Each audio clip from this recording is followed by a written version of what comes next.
श्रीमद् भगवद गीता के दूसरे अध्याय का महात्म्य।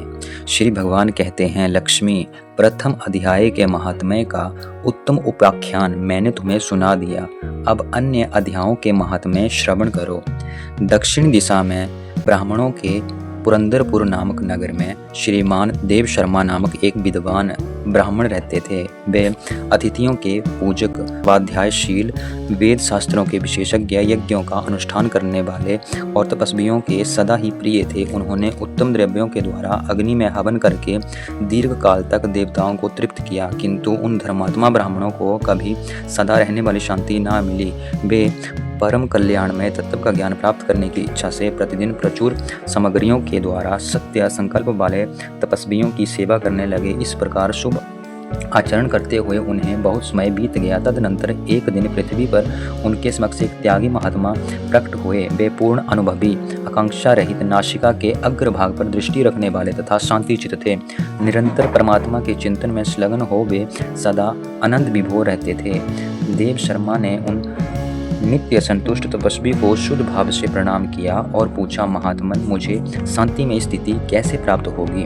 तब उन आत्मज्ञानी संत ने देव शर्मा को शौपुर ग्राम के निवासी मित्रबान का, जो बकरियों का चरवाहा था, परिचय दिया और कहा, वही तुम्हें उपदेश देगा। ये सुनकर देव शर्मा ने महात्मा के चरणों की वंदना की और समृद्धिशाली शौपुर ग्राम में पहुंचकर उसके उत्तर भाग में एक विशाल वन देखा। उसी वन में नदी के किनारे एक शिला पर मित्रबान बैठा था। उसके नेत्र अनंदा तरीके से निश्चल हो रहे थे। वह अपलक दृष्टि से देख रहा था। वह स्थान आपस का स्वाभाविक वैर छोड़कर एकत्रित हुए परस्पर विरोधी जंतुओं से घिरा था। वहां उद्यान में मंद मंद वायु चल रही थी। मृगों के झुंड शांत भाव से बैठे थे और मित्रबान दया से भरी हुई आनंदमयी मनोहारिणी दृष्टि से पृथ्वी पर मानो अमृत छिड़क रहा था।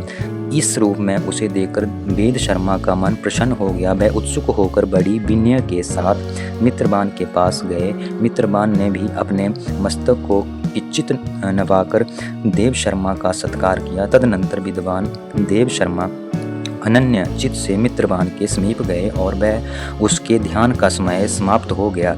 उस समय उन्होंने अपने मन की बात पूछी, महाभाग, मैं आत्मा का ज्ञान प्राप्त करना चाहता हूँ। मेरे इस मनोरथ की पूर्ति के लिए मुझे किसी ऐसे उपाय का उपदेश दीजिए जिसके द्वारा सिद्धि प्राप्त हो चुकी हो। देव शर्मा की बात सुनकर मित्रबान ने एक क्षण तक कुछ विचार किया। उसके बाद इस प्रकार कहा, विद्वन, एक समय की बात है, मैं वन के भीतर बकरियों की रक्षा कर रहा था। इतने में ही एक भयंकर बाघ मेरी दृष्टि पड़ी, जो मानो सबको ग्रास लेना चाहता था। मैं मृत्यु से डरता था, इसलिए बाघ को आते देख बकरियों के झुंड को आगे करके वहां से भाग चला, किंतु एक बकरी तुरंत ही सारा भय छोड़कर नदी के किनारे उस बाघ के पास बेरोक टोक चली गई। फिर तो बाघ भी द्वेष छोड़कर चुपचाप खड़ा हो गया। उसे इस अवस्था में देखकर बकरी बोली, बाघ, तुम्हें तो अभिष्ट भोजन प्राप्त हुआ है। मेरे शरीर से मांस निकालकर प्रेम पूर्वक खाओ। तुम इतनी देर से खड़े क्यों हो? तुम्हारे मन में मुझे खाने का विचार क्यों नहीं हो रहा? बाघ बोला, बकरी, इस स्थान पर आते ही मेरे मन के द्वेष का भाव निकल गया। भूख प्यास भी मिट गई, इसलिए पास आने पर भी अब मैं तुझे खाना नहीं चाहता। बाघ के यूं कहने पर बकरी बोली, ना जाने मैं कैसे निर्भय हो गई।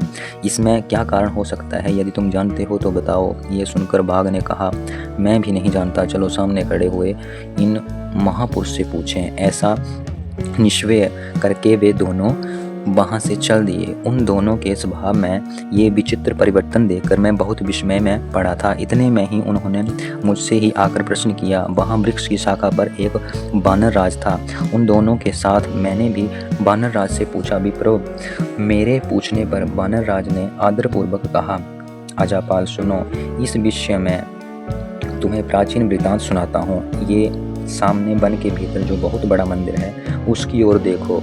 इसमें ब्रह्मा जी का स्थापित किया हुआ एक शिवलिंग है। पूर्व काल में यहाँ सुकर्मा नामक एक विद्वान महात्मा रहते थे, जो तपस्या में संलग्न होकर इस मंदिर में उपासना करते थे। वे वन में से फूलों का संग्रह कर लाते और नदी के जल से पूजनीय भगवान शंकर को स्नान कराकर उन्हीं की पूजा किया करते थे। इस प्रकार आराधना का कार्य करते हुए सुकर्मा यहाँ निवास करते थे।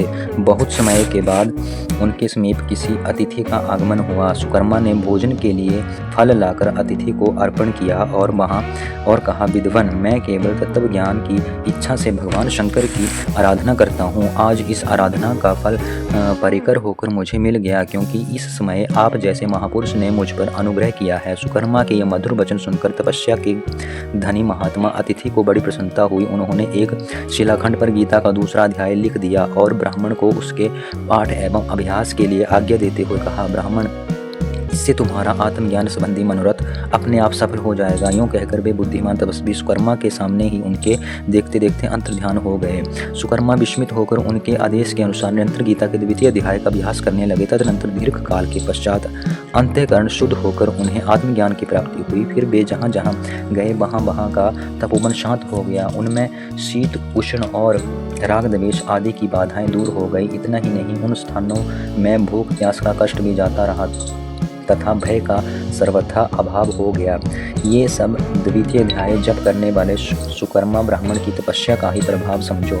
मित्रबान कहता है, बानर राज के यूं कहने पर मैं प्रसन्नतापूर्वक बकरी और बाघ के साथ उस मंदिर की ओर गया। वहां जाकर शिलाखंड पर लिखे हुए गीता के द्वितीय अध्याय को मैंने देखा और पढ़ा। उसी के आवृत्ति करने से मैंने तपस्या का पार पा लिया। अतः भद्र पुरुष, तुम भी सदा द्वितीय अध्याय की आवृत्ति किया करो। ऐसा करने पर मुक्ति तुमसे दूर नहीं रहेगी। श्री भगवान कहते हैं, प्रिय मित्रबान के इस प्रकार आदेश देने पर देव शर्मा ने उसका पूजन किया और उसे प्रणाम करके पुरंदपुरी की राह ली। वहाँ किसी देवालय में पूर्वोतक आत्मज्ञानी महात्मा को पाकर उन्होंने ये सारा वृत्तांत निवेदन किया और सबसे पहले उन्हीं से द्वितीय अध्याय को पढ़ा। उनसे उपदेश पाकर शुद्ध अंतःकरण वाले सुकर्मा प्रतिदिन बड़ी श्रद्धा के साथ द्वितीय अध्याय का पाठ करने लगे। तब से उन्होंने अनबद्ध प्रशंसा के योग परम पद को प्राप्त कर लिया। लक्ष्मी, ये द्वितीय अध्याय का उपाख्यान कहा गया है।